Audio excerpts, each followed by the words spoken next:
মহিলারা তাদের মাসিকের কারণে যে ভাঙতি রোজা হয়, শাওয়াল মাসে তারা কি সে ভাঙতি রোজাগুলো, কাজা রোজাগুলো আগে রাখবেন নাকি শাওয়ালের 6 রোজা আগে রাখবেন? এটা একটা কমন প্রশ্ন।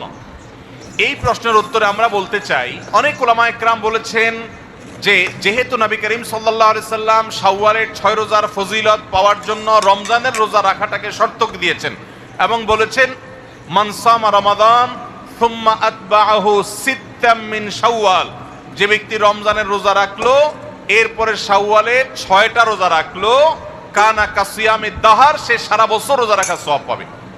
শাওয়ালের 6 রোজা যে ভাঙতি পড়েছে এর মানে এই না যে তিনি রমজান রোজা রাখেন না, তিনি রমজান রোজা রাখছেন। এগুলো তো আল্লাহ নির্দেশের কারণে তিনি রাখতে পারেন না, যেহেতু তিনি অসুস্থ মাসিক। তো এই জন্য তিনি এগুলো পরে রাখলেও শাওয়ালের 6 রোজার সওয়াব তিনি পাবেন।